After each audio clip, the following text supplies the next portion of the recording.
ইমানদার হতে হবে। যদি ইমানদার হতে পারি, আল্লাহ রাসূল বলছেন আজাবাল লি আমরিল মুমিন, যেটা সহিহ মুসলিমে উল্লেখ রয়েছে, যে মুমিনের বিষয়টাই আশ্চর্যজনক। ইন্না আমরাহু কুল্লাহু খাইর, তার প্রত্যেকটা কাজই হচ্ছে কল্যাণকর।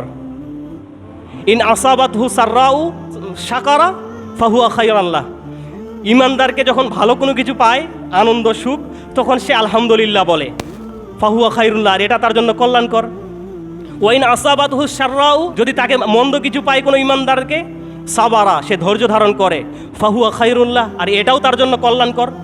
ওই যে আমরা বলি না, হাতি মরলেও লাখ টাকা, বাঁচলেও লাখ টাকা।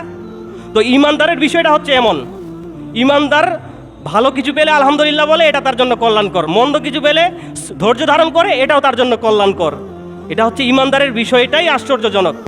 এমনকি আমরা বলি ভাই দোয়া কইরেন, দোয়া কইরেন। যদি আমি ভালো হয়ে যাই, এই যে সালাত আদায় করি 5 ওয়াক্ত, যত ইমানদার সালাত আদায় করে সবাই সালাতের শেষে দোয়া পড়ে, আসসালামু আলাইনা ওয়া আলা ইবাদিল্লাহিস সালিহিন, আল্লাহর যত নেককার বান্দা আছে এদের উপরও সালাম, শান্তি, এদের জন্য কল্যাণ।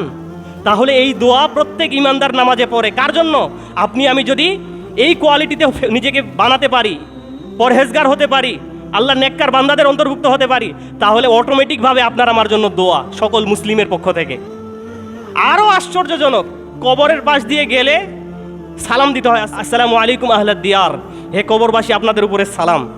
কোন কবরবাসী? এরপরে আল্লাহ রাসূল বলছেন মিনাল মুমিনিনা ওয়াল মুসলিমিন, এই কবরগুলোর মধ্য থেকে যারা মুসলিম আর মুমিন, এদের উপরে সালাম, শান্তি। কোনো বেঈমান, কাফের, হারামখোর, চিটার, বাটপার, এদের জন্য সালাম না। সালাম কাদের জন্য আল্লাহ রাসূল শিখিয়ে দিয়েছেন, আসসালামু আলাইকুম আহলাদ দিয়ার, কবরবাসী তোমাদের উপরে সালাম, তোমাদের মধ্য থেকে যারা মুমিন আর মুসলিম।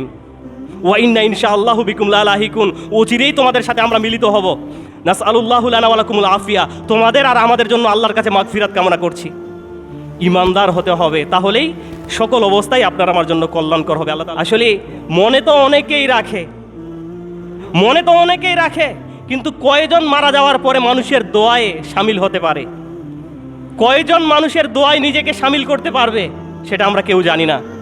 সুতরাং আমাদের উচিত যে এমন কাজ করে যাই, আমরা এমন আমল করে যাই, এমন আমলের প্রচলন ঘটাই, যেন মরার পরেও আমরা অমর হয়ে থাকি।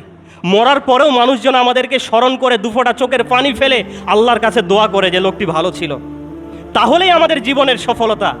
আর যদি মরার পরে মানুষের দোয়াই না পাই, মানুষ যদি বলে সমাজের বোঝাটা আজ থেকে দূর হলো, তাহলে আমাদের জীবনটাই বৃথা, পুরো জীবনটাই বৃথা। তাই সম্মানিত সুধী, আল্লাহ সুবহানাহু ওয়া তাআলা আমাদের সকলকেই তার দ্বীনের পথে শামিল করুন। আমরা যেন উত্তম পন্থা, উত্তম কাজ সমাজে প্রচলন ঘটাতে পারি, প্রতিষ্ঠা করতে পারি, সাদাকায়ে জারিয়া যেন পৃথিবীতে রেখে যেতে পারি। আল্লাহ সুবহানাহু ওয়া তাআলা আমাদের সকলকেই সেই তৌফিক দান করুন। আল্লাহুম্মা আমিন।